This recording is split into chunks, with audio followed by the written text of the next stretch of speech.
jubilan los que se quieren jubilar en este momento, y eso crea cuellos de botella realmente más allá del gasto. Entonces, esa pregunta le quisiera hacer. Uno, dos, ¿qué usted opina del funcionamiento del Tribunal de Cuentas?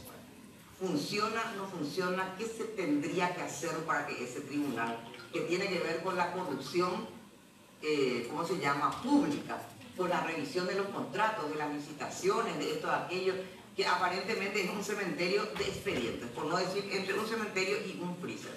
¿Qué opina usted de ese tema así en concreto? ¿Y si la Corte puede hacer? Y lo último, ¿qué opina de la redacción y la discusión que tenemos sobre el 245 del Código Procesal Penal de medidas sustitutivas? Gracias, presidente. Muchas gracias, senadora. Tiene la palabra la doctora Méndez de Guillermín. Sí. Bien, el tema, senadora, de jubilados, reposición, es un tema que no solamente no hace solo al derecho laboral, hace al derecho social y al derecho de la seguridad social. Nosotros tenemos derechos laborales consagrados a nivel constitucional que le otorgan los mismos beneficios al funcionario público que al funcionario privado. Nosotros no estamos teniendo especialistas en derecho laboral administrativo, que a su vez tienen que combinar los principios del derecho del trabajo con los principios del derecho administrativo. Yo creo que con esta reposición indiscriminada de funcionarios, lo que se busca es solucionar un problema que tiene que solucionarse por la vía de la seguridad social, por la vía de jubilaciones sustentables, pero que resuelvan el problema del ciudadano a esa edad, que entonces pasa a depender de la seguridad social para generar esos puestos de trabajo para las nuevas generaciones. ¿Qué quiero decir, senadora? Tenemos que no dar soluciones parches. Mientras nosotros no tengamos un sistema de seguridad social con todas las prestaciones aceptables, cuando menos vamos a tener esa puerta giratoria, porque lo que le pasa al funcionario es que sale, dice: con esta plata yo no voy a poder comprarme mis medicamentos, voy a poder acceder a salud, y se dan esas soluciones que en definitiva son un gran para todo el sistema. Es decir, cuando estamos dando estas soluciones, cuando estamos dictando esos fallos, tenemos que justamente poder coagular o congeniar ambas aristas, la población que necesita acceder y la población que sale ya del sistema laboral activo, que necesita tener garantizado su calidad de vida. Esa es la segunda pregunta en cuanto al Tribunal de Cuentas. Yo creo que la jurisdicción más compleja de todo el Poder Judicial es el tema del Tribunal de Cuentas. Un problema estructural que yo le veo al Tribunal de Cuentas es que por nuestro diseño normativo funciona de primera instancia también, y la Corte funciona de segunda instancia. Una de las soluciones que yo encontraría es crear tribunales de primera instancia contencioso administrativo. Entonces ya es como un sedazo en primera instancia, solamente llegan algunas causas a Cámara y eventualmente a la Corte. Y otra cuestión también es que se requiere operadores idóneos porque es una jurisdicción muy especializada. Sí, 245 yo lo que creo, senadora, es que volvió a su redacción original, porque el 245, acorde con nuestra Constitución, lo que establece es que la persona sindicada como responsable de un hecho punible tiene que litigar o tiene que ser procesado en libertad. Esa serie de modificaciones por distintas circunstancias de inseguridad que se fueron dando, ¿verdad?, es lo que nos llevaron a la situación en la que estamos ahora, ¿verdad?, de un abuso de la medida cautelar de la prisión preventiva. Así que yo veo muy auspicioso el retornar al origen, es decir, que la persona litigue en libertad y se le da al juez la potestad de evaluar conforme al criterio de peligrosidad o de peligro de fuga para utilizar la prisión preventiva. Muchas gracias, doctora. Tiene la palabra el senador Fidel Zavala. Gracias, presidente. Gracias, presidente. Buen día, doctora. Si bien estuvimos reunidos con la doctora y algunas de estas preguntas ya le formulamos, ¿verdad? Yo creo importante en esta sesión dejar un poco el parecer, ¿verdad? Y en ese sentido tengo dos preguntas, ¿verdad? ¿Qué piensa usted sobre el mecanismo de reelección? Sería uno. Y otro sobre la inamovilidad de los magistrados. ¿De reelección presidencial? Sí, así mismo, presidencial. Vía reforma. Vía reforma. Sí. Bien. Y de los magistrados en cuanto a los ministros de corte. Sí. Los ministros de corte, yo entiendo, mi interpretación mía es que son magistrados tanto igual que un juez de primera instancia que un juez de paz. Por consiguiente, la inamovilidad la adquieren después de 2 confirmaciones después de su elección. Gracias, doctora. Muchas gracias. Tiene la palabra el senador Caraballo. Gracias, presidente. La doctora Ana. ¿Le parece que existen méritos para que algunos de los exmiembros de la Corte Suprema de Justicia hoy estén imputados y en la cárcel? Es una cuestión que hace a casos judiciales, senador. Entiendo que si yo no veo los expedientes, yo no puedo decir si hay mérito o no. Tal vez porque yo estoy muy sesgada por mi formación de 21 años de jueza. Segunda, y el tema de la inconstitucionalidad erga omnes, ¿le parece que sería conveniente cambiar? Porque entiendo que eso está en el Código de Procedimiento, no es constitucional. Constitucional. A constitucionales. El día de mañana una reforma. ¿Conviene el tema que sea erga omnes?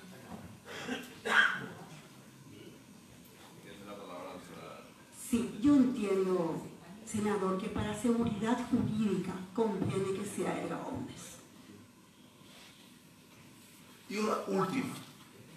¿Existe jurisprudencia en Paraguay? Hubo, senador, una jurisprudencia de la Corte de principios de los años 1900, algo de que se estableció, a mi modo de ver, fuera del marco constitucional, que si hacía la Corte en pleno con sus 9 miembros se podía tener el efecto erga omnes. Yo entiendo que nuestra Constitución es clara y nuestro diseño es para el caso concreto. Gracias. Muchas gracias, senador. Muchas gracias, doctora Méndez. Tiene la palabra el senador Hugo Richard.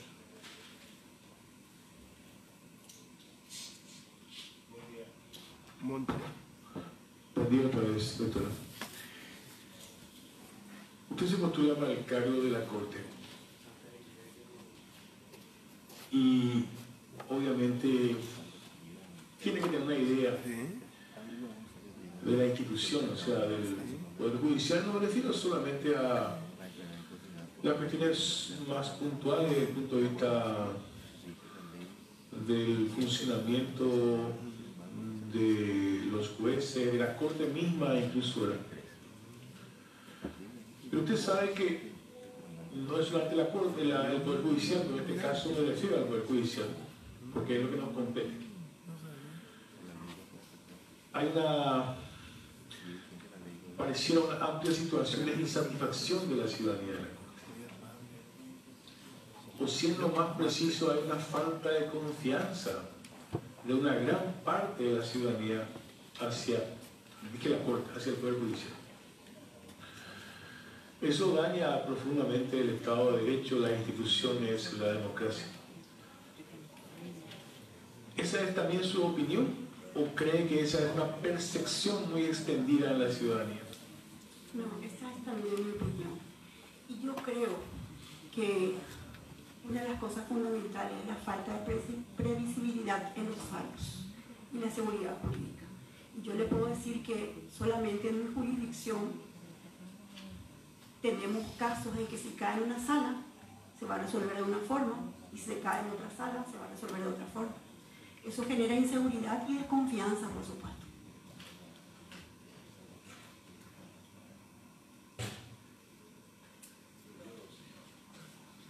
Muchas gracias. Tiene la palabra el senador Eusebio Lamón Ayala.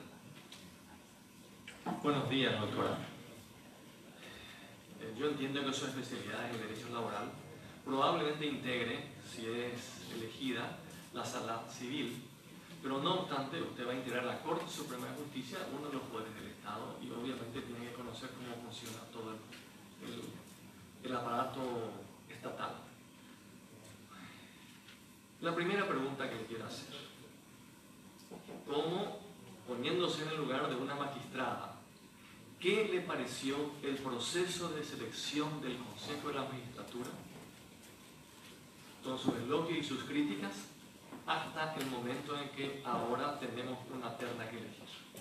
Esa es una pregunta. Presidente, vamos a hacer una pregunta por vez para que conteste, porque yo tengo otras preguntas. Muy bien, hagamos una por vez y le damos la oportunidad a la doctora Alma María para su Sí, respuesta. gracias, presidente. Bien, yo mirando un poco para atrás, senador, veo con agrado que se vayan estableciendo reglas para el proceso de selección de magistrados y de ministros de Corte. Antes no teníamos un reglamento, por ejemplo, para la selección de ministros de Corte. Ahora ya lo tenemos. Y aunque he de decir que yo tengo objeciones respecto a ese reglamento en algunas cuestiones, esas son las reglas del juego y todo instrumento es perfectible y creo que se seguirá perfeccionando de acuerdo al ensayo de Robert.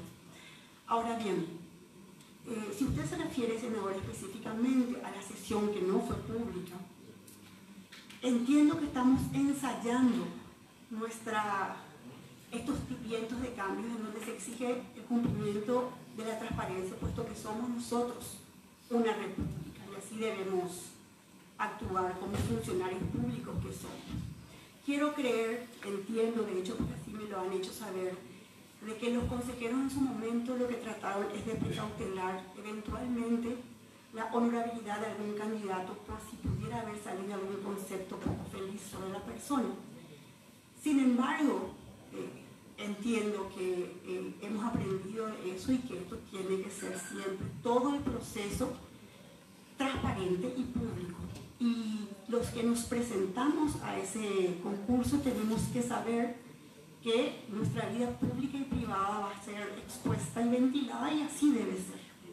Si no queremos eso, no nos presentamos a eso. Uso la palabra al senador Ayala.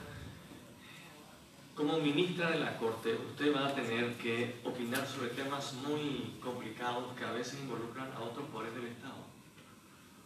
Últimamente, el Poder Legislativo, o contra decisiones del Poder Legislativo, o contra decisiones del Superior Tribunal de Justicia Electoral, llámese juramento de senadores electos, inhabilidades, etc. ¿Usted cree de que hay algunas cuestiones no judiciables o no justiciables? Eso quiere decir de que hay algunas atribuciones que son privativas del Senado, privativas de la Cámara o del Legislativo, que no podrían ser resueltas judicialmente. La tendencia, senador, es que cada vez son menos esas cuestiones no justiciables y siempre se evalúa el tema de proporcionalidad, finalidad, oportunidad. Pero el margen de no justiciabilidad es cada vez menor.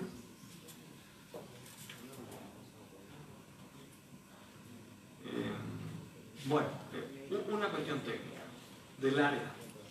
Yo leí que usted escribió varios libros, su especialidad en el derecho laboral.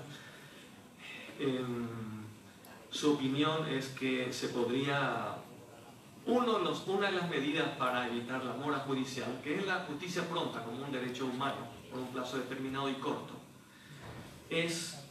son los medios de resolución de conflictos. Pero además hay uno ya dentro del proceso, que es la conciliación laboral. ¿Qué opina usted de la sentencia de la conciliación laboral? ¿Eso crea cosa juzgada para todas las otras jurisdicciones o, como hay algunas veces, las conciliaciones judiciales de repente se penalizan? En el proceso laboral causan cosa juzgada porque de hecho está el juez del trabajo allí, que es la persona que está encargada de velar la no violación de normas irrenunciables. Entonces, obviamente, causa cosa juzgada, porque para eso está el juez, el garante. Muchas gracias, señor senador. Doctora Méndez, tiene la palabra el senador Fernando Silva. Gracias, presidente. Dos consultas nuevamente. En la misma línea de lo que dijo Eusebio, la función es exclusiva y excluyente de los otros poderes del Estado.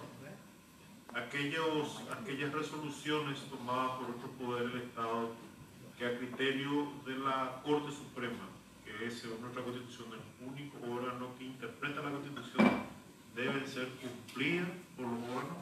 O por ejemplo, un tema que tenemos ahora es el tema de las resoluciones emanadas del Jurado de Enjuiciamiento del Magistrado, que es el único órgano con atribuciones exclusivas y excluyentes de separar del cargo a un miembro del Poder Judicial, que están siendo revisadas también en la Corte Suprema. ¿Cuál es podría ampliar un poquito más de lo que ya adelantó con el senador? Entonces yo pues tengo otra pregunta. Bien, entiendo que las competencias de los distintos poderes del Estado y los distintos órganos están bien establecidas en la Constitución, y si queremos realmente la vigencia de un Estado social, de un Estado de derecho, un Estado en este caso nuestro social de derecho, cada poder del Estado y cada órgano del Estado tiene que circunscribirse a su competencia. De lo contrario, estaríamos generando justamente lo que estaba hablando de la inseguridad jurídica y la imprevisibilidad que tanto daño hace a un Estado. El jurado de enjuiciamiento es competente en esa materia. Bueno, y si el jurado, para ampliar, para acercarme un poquito más,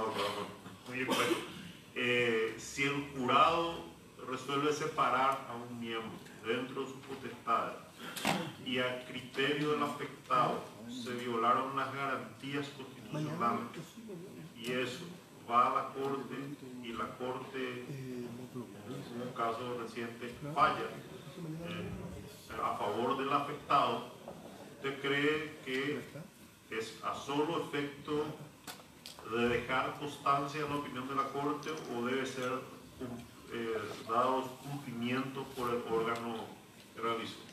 Ocurre lo siguiente, senador. Efectivamente, entiendo que si es recurrida una resolución del jurado de enjuiciamiento, que la Corte solamente puede referirse a cuestiones de violación del debido proceso.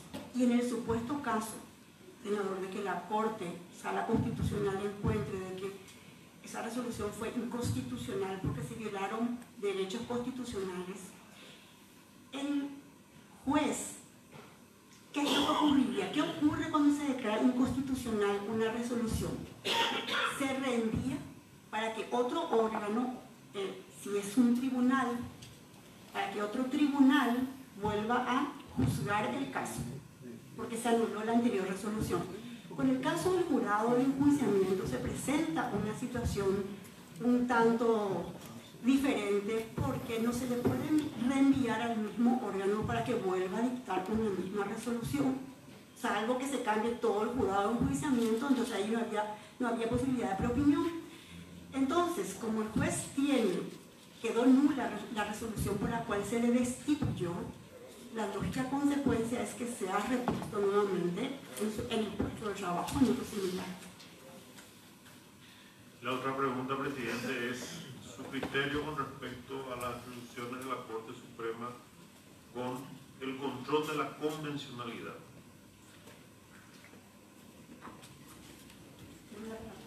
Sí, al realizar un control de convencionalidad, lo que está haciendo la Constitución no es nada más que aplicar el artículo 137 del rango de prelación de leyes. Muchas gracias. Tiene la palabra el senador Enrique Vaquero.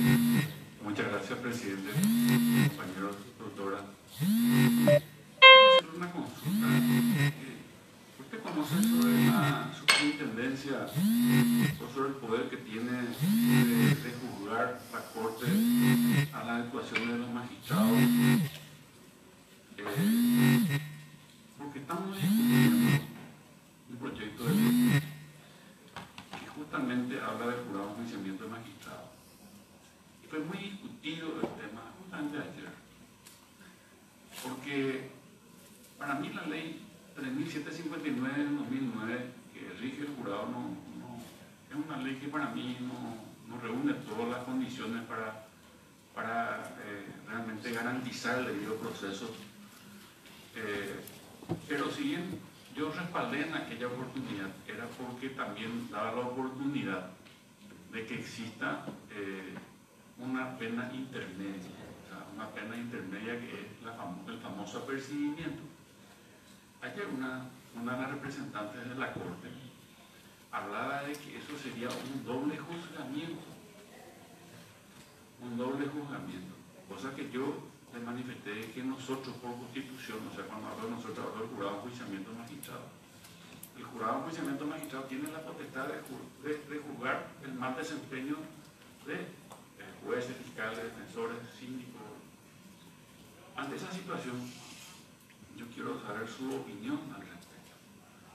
Para mí es importante conocer que una señora que está ternada para la Corte tiene una posición concreta al respecto. Sería un doble juzgamiento, sería una intromisión del jurado, una potestad que tiene la Corte con respecto a la supervivencia sobre su magistrado. Sí, senador.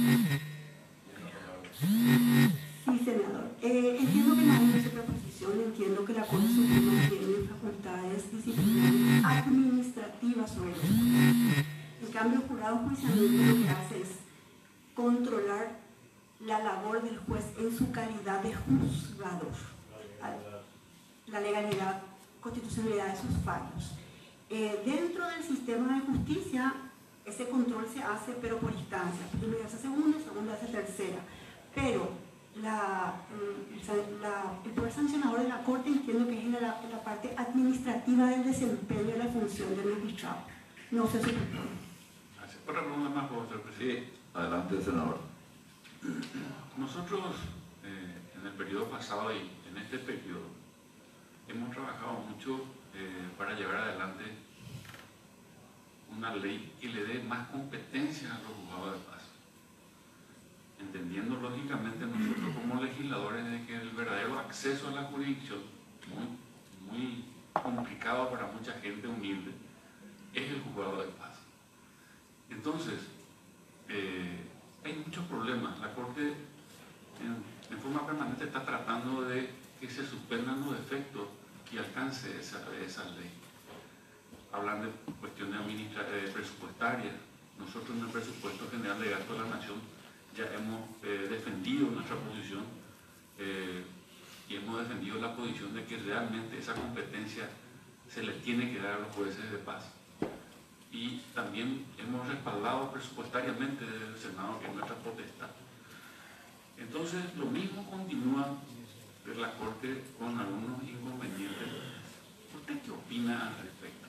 O sea, quiero saber su posición al respecto. Para mí es muy importante esa posición. Sí. Tiene la palabra, doctora. De hecho, yo entiendo que esa ley es buena en el sentido de que los juzgados de paz, los jueces y las juezas de paz, son la trinchera del Poder Judicial y están en la trinchera de la ciudadanía. Ellos son los que están en el día a día con los problemas mínimos del ciudadano y esa ley se tiene que implementar. La verdad que sí, yo como miembro del Tribunal de Segunda Instancia, yo creo que todos los miembros del Poder Judicial estamos permanentemente escuchando de nuestros colegas jueces de paz de que el problema es presupuestario para su implementación.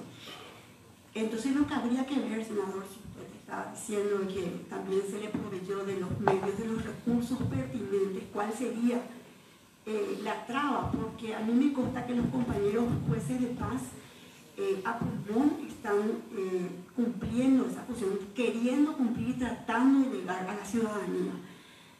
Podría ser una falta de coordinación o de comunicación, no sabría decirlo, pero yo no manejo esa parte en la Corte. Pero esa es una ley muy beneficiosa para lo que estoy diciendo, para la humanización de la justicia y para llegar al ciudadano de a pie. Presidente, Tiene la palabra, senador.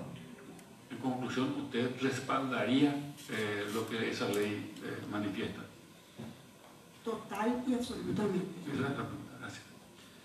Muchas gracias, senador. Tiene la palabra el senador Pedro Santa Cruz. Gracias, presidente.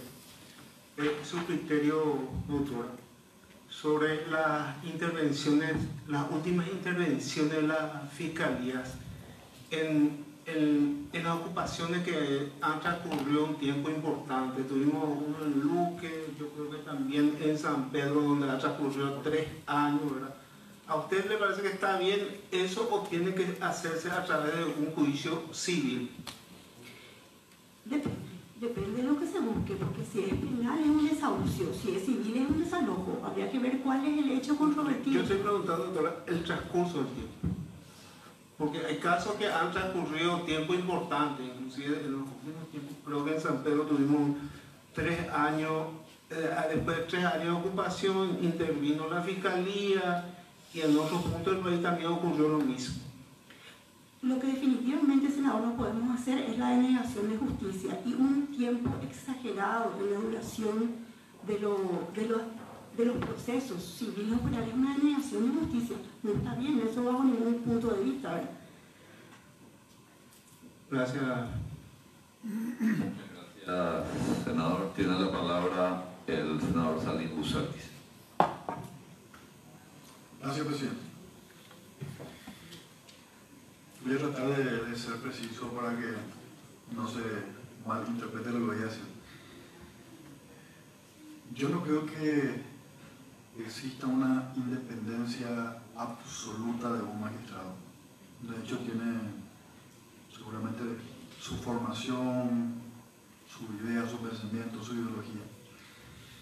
Pero lo que más a mí me preocupa es cuando se politiza lo jurídico y viceversa, lo jurídico se politiza. Vivimos una época de judicialización de la política y de politización de la justicia. Uno puede ser brillante. Es más, lo que voy a decir lo voy a decir con respeto. Desde el criterio de selección hay criterios desde mi punto de vista que son muy subjetivos. No son objetivos, subjetivos. Por ejemplo, el tema de la honorabilidad. ¿Quién es más honorable que quién? Yo no sé cómo se puede puntuar eso. Ahora, ¿qué garantía nosotros tenemos, doctora, de su independencia, de sus fallos? Porque vivimos una época donde hay mucha injerencia política y cuando empezamos a repasar desde nuestra era democrática fundamentalmente, hay fallos que son inauditos, que no se ajustan a derecho, y los vaivenes de la política y la coyuntura hacen que perdamos confianza en la justicia. Ese criterio de imparcialidad. A mí me gustaría escuchar un poco su visión, sus antecedentes, aparte del currículum brillante, o sea, ese testimonio de vida, ese compromiso, porque estoy seguro que vamos a vivir momentos difíciles. Esa garantía del apego a la legalidad y no a los vaivenes de la política. Tiene la palabra la doctora Méndez. Gracias. Mi garantía, senador, son mis 21 años de magistratura judicial. Y puedo decir, sin temor a equívocos, que en 21 años no he recibido nunca la llamada de un político.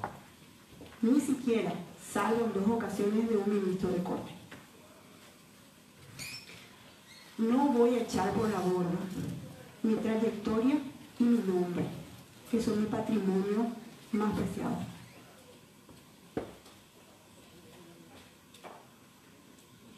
Muchas gracias. Tiene la palabra el senador Enrique Baquer. En la misma línea que el compañero Busartis, Salim Busartis. Yo lo que creo que en el Paraguay hay una crisis de institucionalidad, de credibilidad en la institución. ¿Qué haría usted como ministra de Corte para fortalecer primero el crecimiento de la percepción ciudadana en la institucionalidad del Poder Judicial? ¿Y cuáles serían las acciones a tomar para que usted empiece la corte y todo lo que hace al Poder Judicial, mejorar esa percepción con respecto a la credibilidad institucional. Presidente. Tiene la doctora Méndez. Mire, senador, yo creo que en primer lugar, desde arriba tenemos que dar el mensaje, o sea, los de arriba, yo, en segunda instancia, dar el mensaje de que el juez o la jueza que actúa conforme a derecho va a tener el respaldo de la Corte Suprema de Justicia, y que quien no lo hace de esa forma no lo va a tener, porque creo que se debe empezar por la máxima instancia judicial. Cuando el juez y la jueza sepa que actuando con rectitud, eso va a tener una consecuencia positiva para su carrera. Por supuesto que estamos hablando de personas honorables, estamos hablando de ese tipo de jueces y juezas, va a tener la valentía de dictar un fallo conforme a derecho, sin tener miedo al día siguiente qué es lo que va a aparecer en la prensa. Porque normalmente los jueces no somos simpáticos y no nos pagan por ser simpáticos ni por tomar decisiones que agraden a todos. Entonces, la única garantía que tiene un magistrado para defenderse, ese por lo menos en mi caso, es decir, esta resolución funde en este y este artículo. Pueden no compartir, eso es otra cuestión, pero tiene que estar fundado.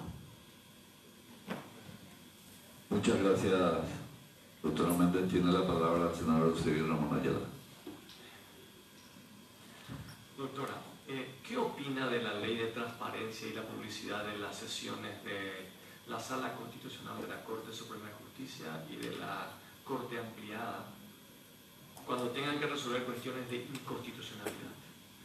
¿Usted cree que eso podría colaborar positivamente para la credibilidad, por un lado, o también tendría que analizarse la morosidad judicial de las resoluciones de la Corte que podría dar? ¿Cómo usted encontraría para encontrar un equilibrio entre esos dos temas tan importantes? Sí, gracias. No, definitivamente la transparencia es una garantía para la gente que quiera actuar bien. O sea, ojalá pudiéramos estar en un despacho de cristal para que no se dude de nuestro accionar. Ahora bien, va a haber que conciliar, porque como usted lo dijo, senador, va a haber que conciliar el volumen de trabajo con la transparencia. Porque a mí me tocó estar en la Corte Suprema del Brasil y yo asistí con mucha ansiedad y le diré que quedé desilusionada en el Supremo porque era causa 200.412 resuelto conforme a precedente 5.304. Y así resolvían en un día 100 o 200 causas, ¿verdad? Y yo realmente me quedé así con, bueno, entonces era ir a buscar los precedentes. Entiendo que la combinación que se haría es buscar las causas emblemáticas y aquellas causas que van a establecer, aquellos fallos que habrán de establecer criterios jurídicos.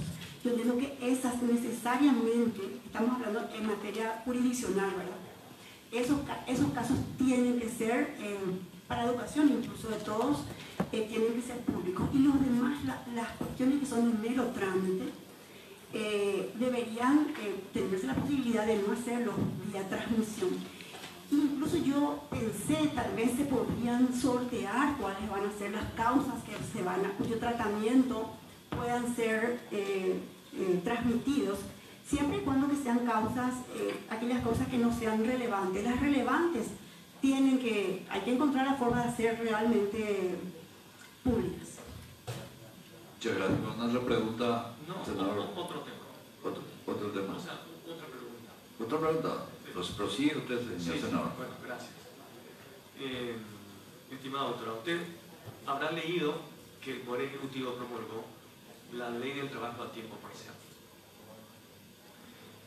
Usted sabe también, obviamente, que la Constitución, dentro de un Estado de Derecho, protege al trabajo como un valor fundamental. considera que el trabajador es la parte débil de la relación laboral. Por eso es que tiene que ser protector. Desde ese punto de vista, ¿usted cree en la efectividad de esa, o en la justicia de ese proyecto, de esa ley promulgada? ¿Y qué opinión usted tiene de la flexibilización laboral y de la estabilidad laboral, que siempre es un reclamo del sector empresarial porque el país necesita progresar, necesita salir del estancamiento económico, etcétera, etcétera? ¿Cómo usted conciliaría eso? ¿Qué opina de eso? En primer lugar, yo entiendo que esta ley del empleo parcial no introduce ninguna novedad al Código del Trabajo. ¿En qué sentido? El Código del Trabajo permite contratar por tiempo al trabajador siempre y cuando se le respete su salario, su jornal mínimo diario o incluso por hora su jornal mínimo horario. El problema radica en la implementación de este tipo de trabajo en el sistema de seguridad social, específicamente en el aporte del IPS. Que tengo entendido que esta ley del trabajo parcial o a tiempo parcial realmente no soluciona, porque seguimos con el problema de cómo se va a aportar a IPS en este tipo de trabajo, porque nuestro sistema de seguridad social tiene como titular al empleador, no al trabajador como en otros sistemas de seguridad social, porque si es el trabajador el que está como titular del derecho de la seguridad social, entonces eso sí posibilita que tengan trabajo a tiempo parcial. Entonces, digo lo siguiente, nuestro Código de Trabajo ya permitía perfectamente pactar contratos de tiempo parcial, simplemente respetando el jornal horario mínimo. Ahora bien, lo que no respecta a la siguiente pregunta, senador. En la actualidad nuestro diseño constitucional es categórico. Y el derecho humano, no solamente en nuestra Constitución, sino en los tratados internacionales, el derecho al trabajo es reconocido como un derecho humano. Un derecho que a mí me permite acceder al efectivo ejercicio de otros derechos humanos, llámese educación, salud, vivienda, alimentación. Si nosotros como sociedad no dimensionamos eso, si el trabajador no dimensiona que su bienestar depende del bienestar de la empresa, y si la empresa no dimensiona que el bienestar de la empresa depende del bienestar del trabajador, esos derechos no van a poder ser conjugados. Si nosotros instalamos una rivalidad, por así decirlo, y no una cooperación entre trabajador y empresario, no vamos a ir adelante. Y no lo digo yo, lo dice Nash, que es un matemático. Colaborar conviene. Desarrolló este señor, porque yo hacer mi tesis, demostré mi tesis con base en esta teoría, una lucha, una carnicería, en una lucha sangrienta y sanguinaria de carnicería, como yo le llamo, no gana nadie. Se gana con la cooperación. Entonces, nosotros tenemos que lograr que se dé esa cooperación entre trabajo y capital a los efectos de hacer vivir efectivamente, de que tengan vida nuestros principios constitucionales. No hay otra manera. Si cada uno se polariza y no ve el bienestar del otro, pensando si él está bien, yo voy a estar bien, no vamos a tener soluciones por lo menos satisfactorias, senador.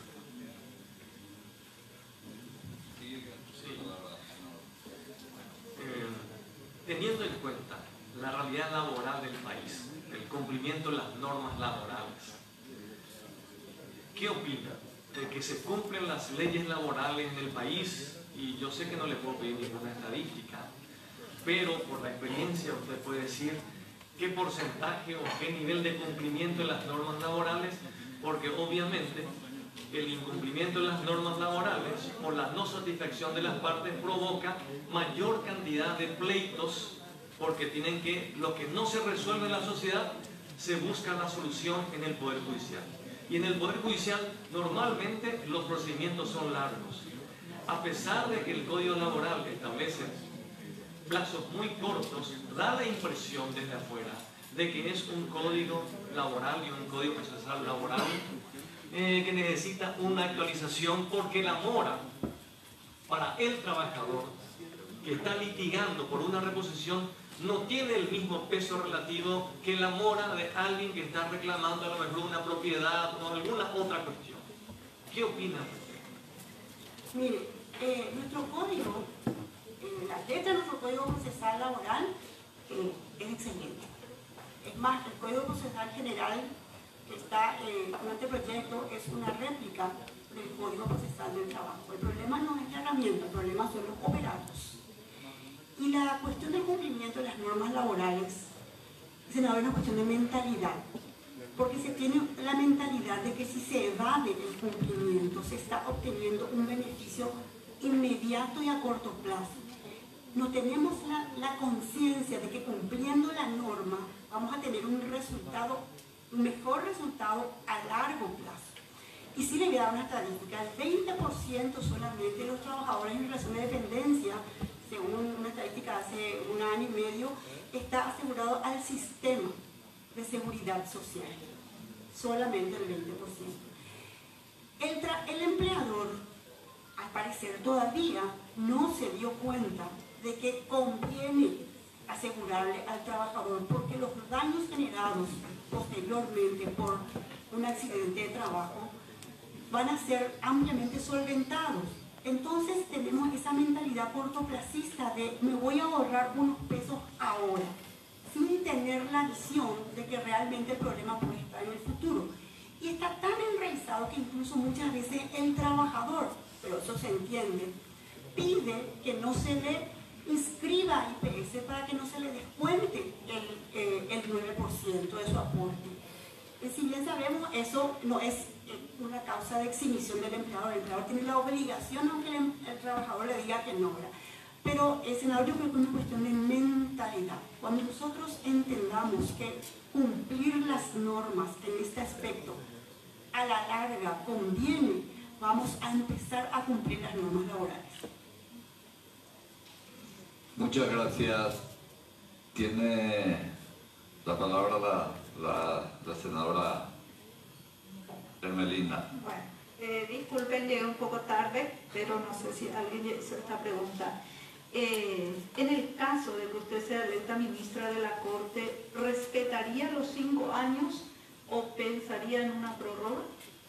Bueno, hay que tener en cuenta lo siguiente. Yo entiendo, ya lo respondí antes, ¿verdad?, que los ministros de la Corte acceden como cualquier juez y son confirmados después de adquieren la inamovilidad, después de 2 años.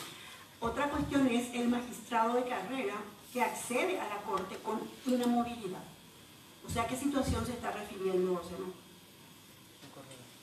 A su carrera. Yo soy inamovible. Yo tengo 21 años de magistratura y yo creo en la carrera judicial. Si yo accediese ahora sin tener la carrera judicial, obviamente no voy a ser inamovible, me tienen que confirmar. Pero también quiero decir una cosa: yo no creo que sea saludable ni para el sistema ni para la persona quedarse demasiado tiempo en la Corte. Muchas gracias. Si no tenemos más consultas, tiene la palabra la senadora Rúa. Muchas gracias, presidente. Doctora, se puso de moda pedir acciones de inconstitucionalidad para evadir el cumplimiento de la ley. Acciones impulsadas por instituciones, sobre todo contra la ley de transparencia y contra la ley 1626. ¿Cuál es su postura al respecto? ¿Usted cree que esto es correcto? ¿Usted tiene alguna crítica? ¿Llegó a hacer un análisis de eso? Si usted fuera ministra, ¿también haría lugar a estas acciones de inconstitucionalidad para que o sea, usted coincide con la postura tomada anteriormente por los miembros de la Corte y que evadan el cumplimiento de la ley a través de estas acciones?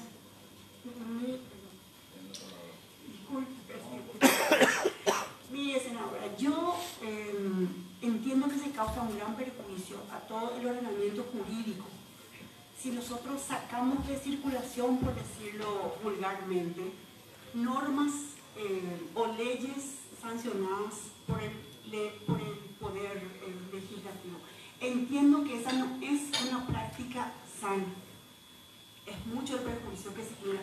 Incluso a nosotros, senadores, yo que estoy en la jurisdicción del trabajo, de repente ejecutamos las resoluciones del Tribunal de Junta, porque nosotros, jueces del trabajo, no tenemos competencia para entender las relaciones del Estado con sus funcionarios, pero sí ejecutamos.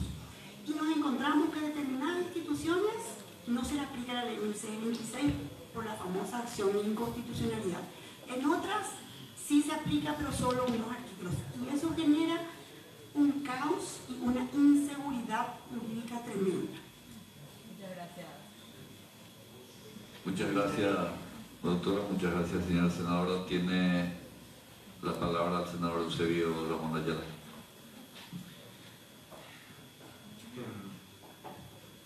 Doctora, usted sabe que en el Paraguay hay un manejo formal y un manejo informal.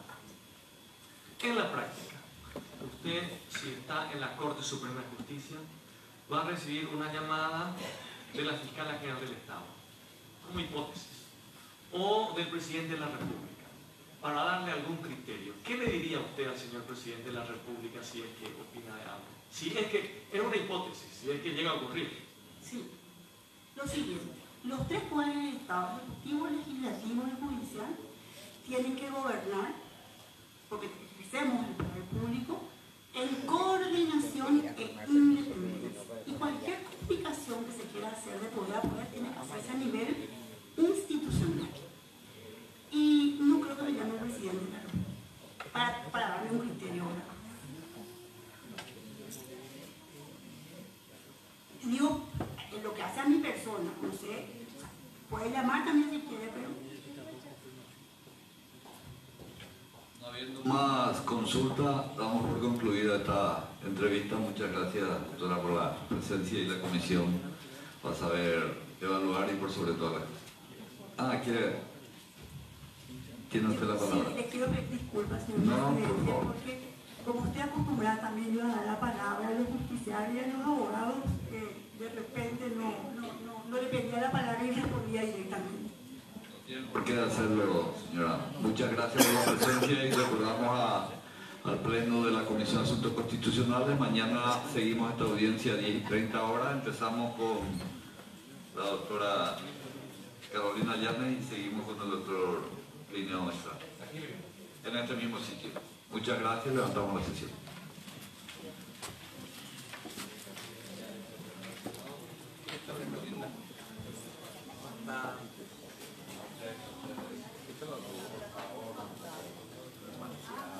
Hola Hermes, ¿cómo estás? Hola Fernando, hola Tali, bien y vos. Corto, señor.